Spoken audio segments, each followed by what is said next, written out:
8:45. Quiero recomendar a quienes no lo hayan leído un artículo muy interesante, un testimonio que escribe hoy el poeta Tony Raful, que se titula Amanecí el 28 de abril cumpliendo 14 años. Wow. Léanse ese artículo todo lo que puedan. Son las 8:45. Verdad, hoy es José La Luz. de abril. Bueno, señores, yo quiero... Se me pasó. Excusen. Ahorita, más tarde, a las 10 de la mañana, vamos a estar junto con el secretario general del PLD, el doctor Reinaldo Pared, en el cementerio histórico de la Avenida Independencia, Vamos para en Ciudad allá. Nueva. Él va Yo voy. a develar una tumba al soldado desconocido, que es una figura que se usa en todos los países que han tenido reporten desde allá. conflicto Sí. bélico, ¿no? Como el nuestro. Y también quiero invitar a una actividad que tiene hoy la superintendencia de... No es hoy, no es hoy. Dice aquí martes. 5 de mayo. Es el 5 de mayo. Es el próximo Mira, martes. yo pensaba que era hoy también. El No, es el próximo próximo martes. martes, el próximo martes. Sí, es el doctor Carlos Recibimos todos Pavés, la superintendente invitación. del mercado de valores y seguros en Chile, la importancia del mercado de valores para el desarrollo del país. Buena. Pero esto es en el Banco Central a las 6 de la tarde, pero lo vamos a decir el lunes para que la gente lo tenga fresco, ¿no? Entonces, lo del libro tuyo, ¿cuándo es mañana? El libro mío es mañana a las 7 de la noche en el Mañana. auditorio del Banco Central. Bueno, yo quiero también agradecer a Juana Ureña. Juana Ureña es la esposa de Ricardo Nieves, nuestro amigo, que tuvo la gentileza de invitarme a compartir con los jóvenes y los niños de bachillerato del Liceo Estados Unidos el pasado viernes, y eso fue una experiencia maravillosa. O sea, ahí es que hay que apostar a esos ciudadanos que están en un proceso de formación. Fue tan impresionante la respuesta de esos niños a la propuesta de liderazgo responsable que me motivaron a hacer una edición especial para bachilleres. Y ya estoy trabajando en eso para hacer una edición especial de liderazgo responsable para bachilleres, porque realmente me impactó cómo ellos pueden entender este mensaje. ¿Por qué lo pueden entender? Porque tienen menos de 25 años. Y la sociedad web tiene 25 años. Esta sociedad no le corresponde a quienes la están dirigiendo, le corresponde a los que tienen 25 años o menos. Y por eso hay que apostar tanto a la educación y hay que apostar tanto a la formación de las generaciones que están emergiendo en la sociedad dominicana. Y qué importancia quieren en ese sentido lo del 4%. Ahora solamente hay que trabajar el contenido desde la alimentación a la protección del medio ambiente. Hay que darle montañismo a los niños para que respeten nuestro medio ambiente. Hay que hablarle de valores en la escuela, pero sobre todo hay que enseñarle informática, porque el mundo se está reconstruyendo de manera digital y ellos pueden entender programación porque son jóvenes y porque son nativos digitales. Miren, señores, varias cosas. La primera es, yo quiero invitar a todos a leer un artículo que escribió Leonel Fernández en el día de ayer a propósito del 50 aniversario de la invasión norteamericana a la República Dominicana. Señores, miren, yo sigo pensando que Leonel Fernández es un recurso importante y que puede actualizarse. Lean ese artículo para que ustedes vean por qué yo insisto en que a Leonel Fernández solamente tenemos que convencerlo de que cambie. Ese tipo es brillante, viejo. Lean ese artículo de ayer para que ustedes vean. Y a mí me cuesta pensar que el mismo Leonel Fernández que escribió ese artículo es el mismo Leonel Fernández que tiene un comportamiento tan errático en política. Me resulta difícil pensar que sea la misma persona. Pero realmente, desde el punto de vista intelectual, es prácticamente irrebatible en este aspecto, ¿no?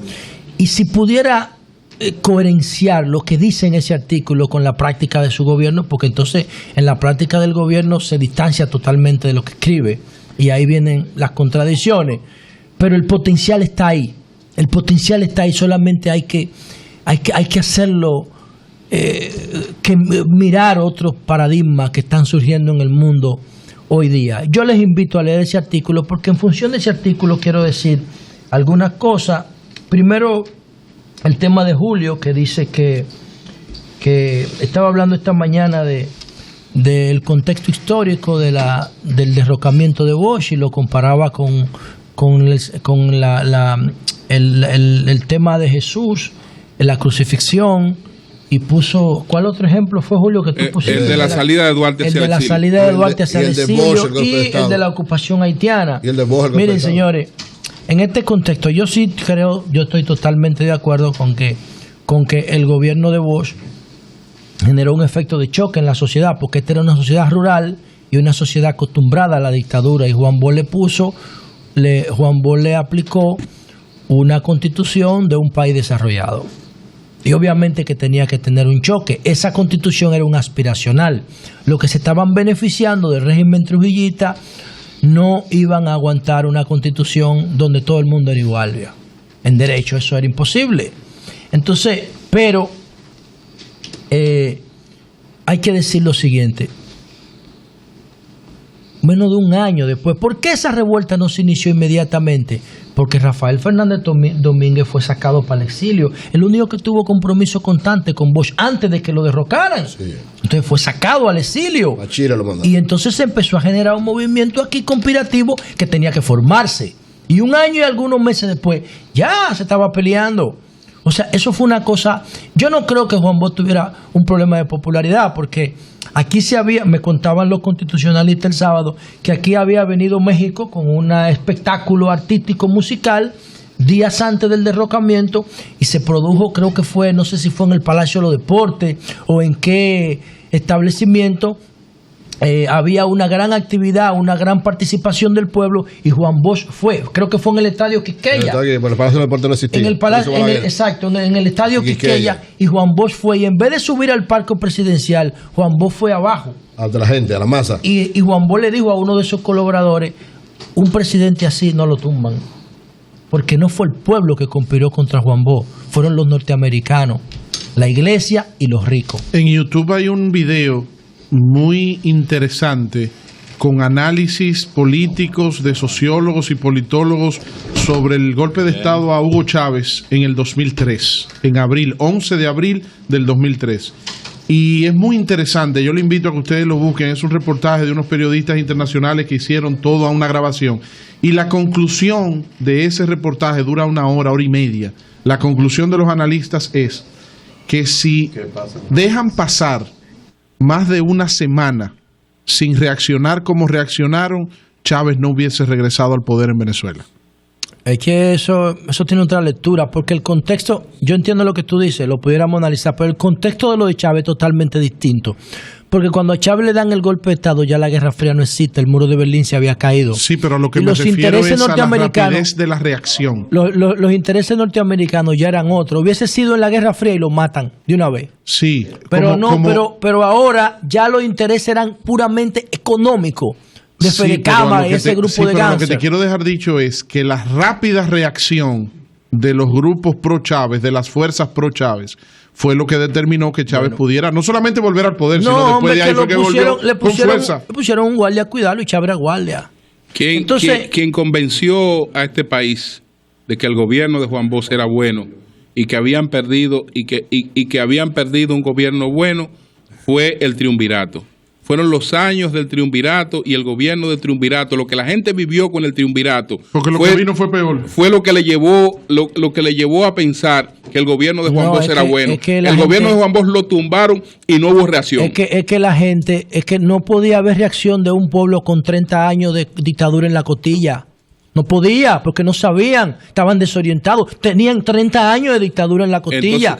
Ahora, un año de triunvirato, porque eso fue lo que duró el triunvirato. ¿Qué duró el triunvirato? Un año. Juan Bosch duró 7 meses. Sí, pero no era por su impopularidad. No era que el pueblo era un pueblo que había pasado 30 años de sojuzgamiento. Lo que pasa es que primero había una fuerza política todavía insignificante. Y un líder político que incluso, cierra el partido político. Lo cierra y lo convierte en la escuela. Es decir, su instrumento de apoyo político, él lo cierra porque él no creía en eso. Él creyó que con las reformas que hacía, que impulsaba, que eso lo iban a sustentar, él cerró el PRD y lo convirtió en escuela política. Un error político grave. Entonces él se quedó sin instrumento. No tenía soporte político. No tenía soporte político en ese momento. Sí, tampoco tenía un soporte militar. Sí, pero dejó igualito todo. Si la conspiración militar, no había posibilidad de que se organizara. No, porque él había cuando estaban en campaña, la Unión Cívica y Viriato Fiallo estaban con un garrote en la mano y don Juan para atraerse los sectores trujillistas para que no le tuvieran miedo, propuso lo de borrón y cuenta nueva. De hecho, ese Viña Román que estaba ahí, que perdón, entre paréntesis, le pido disculpas a las personas que se sintieron mal porque yo dije ayer que Inver Barrera no era un héroe, y lo de Benoit, que lo traté muy mal. Yo no hablo en términos personales agresivos, lo que pasa es que hay que poner los hechos históricos en su lugar. Qué bueno que lo diga así, porque lo que ocurre es que a veces tú sabes que hay otra lectura. Esa gente tiene nietos, tiene hijos. Sí, hay que tener un poquito. Hay una sociedad. Criticar los hechos de ellos, pero. Hay una sociedad incluso ajena. Y ellos son los que tienen el poder todavía. Ajena a cualquier virtud o a cualquier error. Sí, pero yo no estoy hablando de los nietos. Yo estoy hablando de los abuelos. Las acciones ahora, de ellos, ellos tienen poder todavía. Ellos tienen poder todavía porque el PLD se lo da. Pero cuando tú. Por eso es que yo digo que no entiendo lo que Leonel escribe y lo que hace. Porque todo lo que ganaron, todo lo que se sacrificaron por la sociedad dominicana, por su patria y por la restitución de Bosch, están pobres y olvidados. Y los que traicionaron la patria están ricos, llenos de poder y de reconocimiento, porque el mismo gobierno del PLD lo legitimó y se lo mantuvo todo. Sí, es una gran verdad. Por eso es que yo no entiendo a Leonel, el que escribe y el que actúa. Y Danilo también le ha permitido toda su vaina. Los dos son igualitos. Son balagueritas. Pero oye, eso es una gran verdad.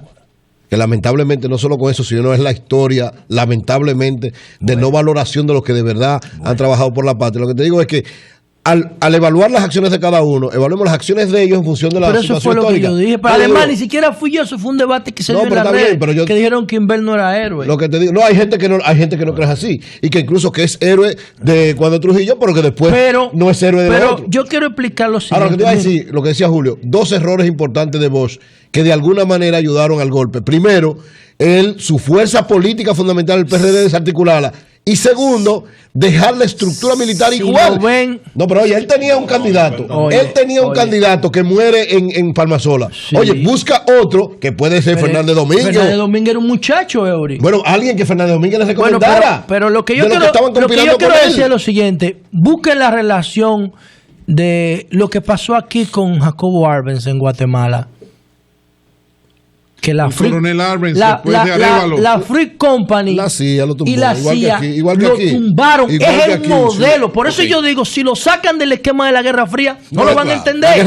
Van a buscar muchas razones, pero no van a entender la génesis del problema. Y digo, hay que darle en las escuelas. Hay que dar la Guerra Fría en las escuelas, porque si no, no vamos a entender nada de lo que somos.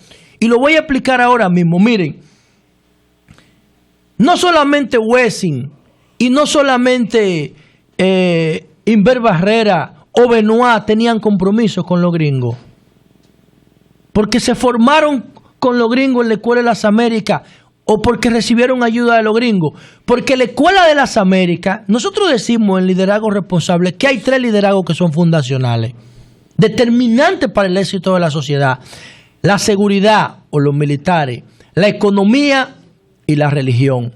Estados Unidos, cuando terminó la Segunda Guerra Mundial, en materia económica propuso el Plan Marshall, y en materia militar, en el hemisferio nuestro, creó la Escuela de las Américas, donde estaba el Canal de Panamá. Y los economistas estaban influenciados por la Escuela de Chicago, se llama Chicago Boy.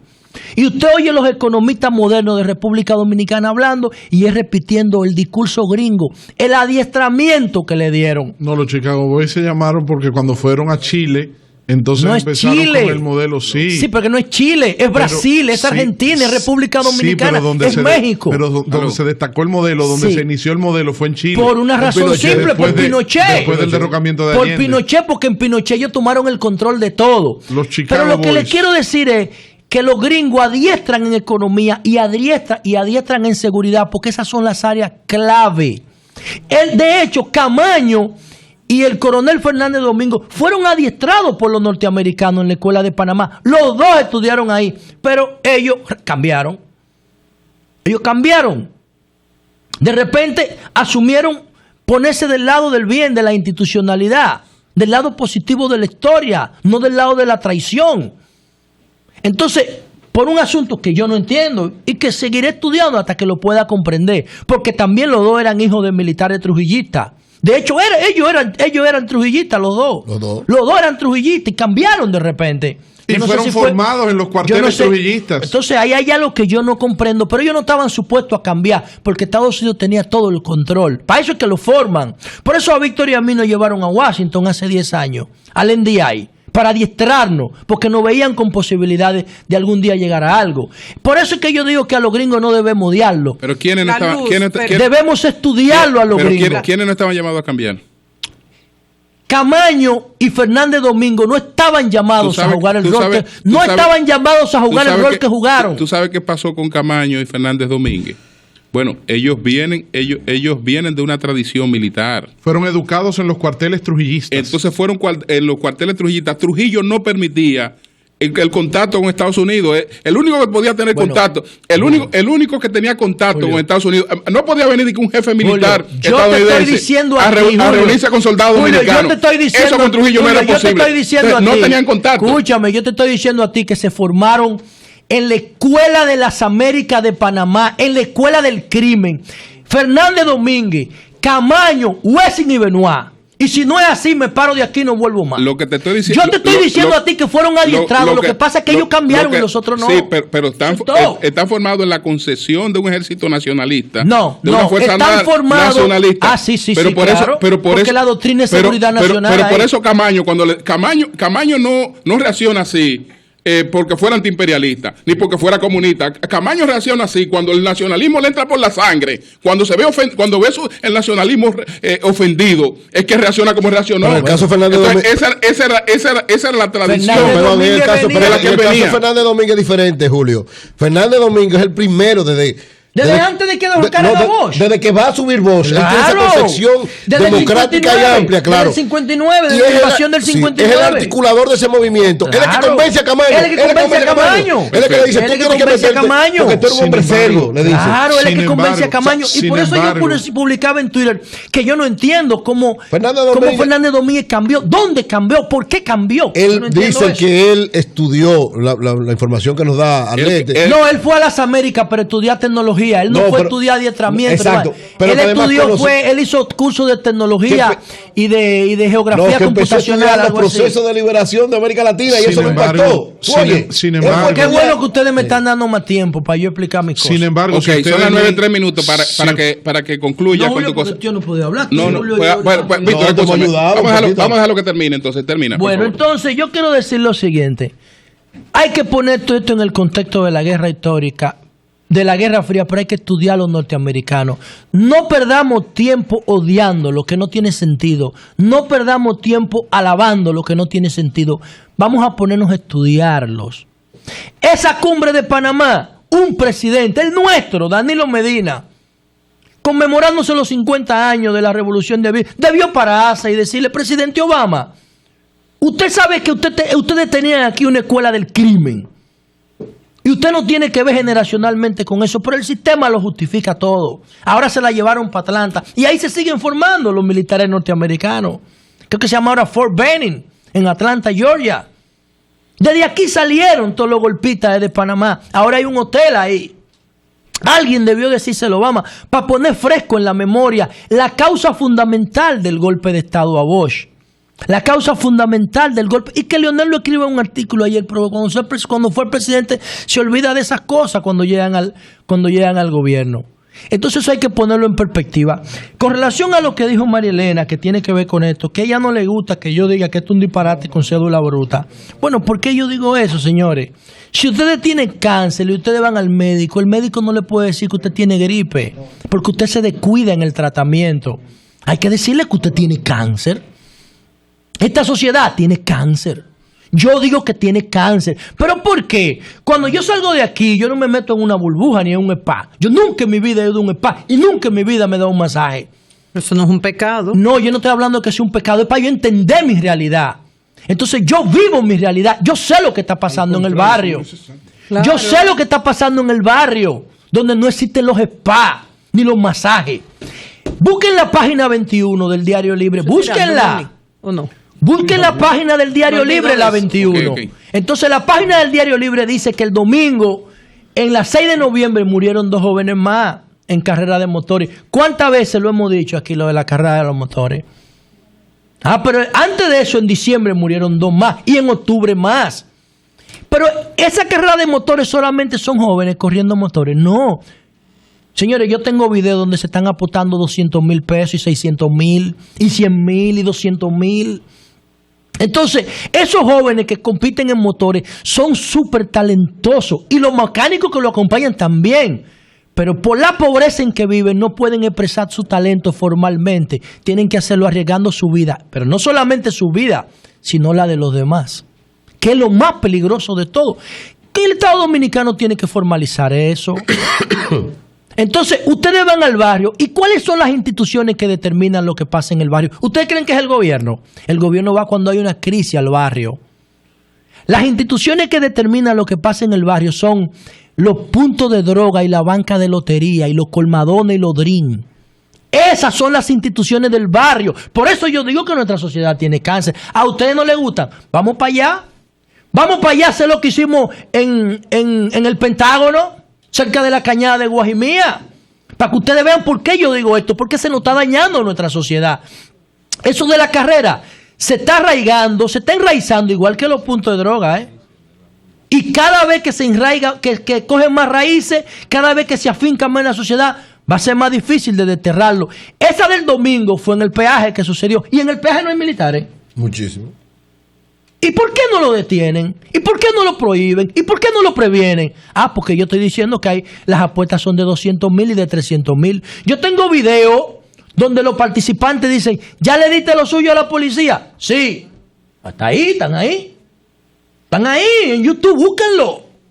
Entonces, por eso es que yo digo que esta sociedad tiene problemas estructurales. Y por último, un minuto, el caso de Paola Languasco. Señores, en el caso de Paola, el papá de Paola, que ese señor a mí me da pena. Yo lo veo y yo escondo la cara de la vergüenza si yo lo viera ahora mismo. Ese señor diciéndole a la policía, investiguen el haitiano, el que estaba haciendo el hoyo en el apartamento del tipo. Dios libre a uno. O sea, el apartamento de Nepomucemo, de Ambiori Nepomucemo Rodríguez, hay un hoyo en la sala. Y al tipo lo tenían preso. Y el papá de Paola diciéndole a la policía, investiguen al haitiano que hizo el hoyo. ¿Para qué usted va a hacer un hoyo en su casa? Y todo el mundo callado. Y el pobre señor, investiguen al haitiano que está haciendo el hoyo, se va a ir del país. Se va a ir. Se va a ir. Se fue. Se fue con antecedentes de que en su carro apareció muerto. En el carro de él en San Francisco de Macorís. Y la pistola con la que matan al tipo estaba a nombre de él. Y la policía nada más tenía que googlearlo, el Ministerio Público, como nosotros lo googleamos. Y encontramos todo el prontuario del tipo. Lo peor de todo no es eso, porque los actores materiales o los coautores, hay 2 presos y hay uno que la fiscalía lo sacó del caso para que le diera información. Hay uno de ellos que es deportado, que el Estado tampoco sabe qué estaba haciendo. Pero, ¿qué sucede? Ustedes pueden estar seguros que no va a haber consecuencias, que el Estado no va a investigar ese Ministerio Público ni esa policía, porque se habla de un coronel abogado que fue y llevó unos cuartos para que suelten al tipo. Entonces, no es que yo quiero desdeñar mi país, yo amo mi país, por eso me la juego aquí, porque yo pudiera estar haciéndome el loco como se hace todo el mundo aquí y tener un Ferrari ahí abajo parqueado. Pero yo me la juego, porque yo me la estoy jugando, porque yo quiero que mi sociedad cambie, porque yo quiero que la gente se sienta orgulloso de nosotros, no que le generemos vergüenza. Entonces yo voy a seguir señalando las cosas como son. Yo no estoy aquí para decir lo que la gente quiere oír, ni lo que me conviene a mí. Yo estoy aquí para decir a la sociedad qué es lo que está pasando. No para aprovecharme de los vicios de la sociedad, es para ayudar a transformarla. Cambio fuera.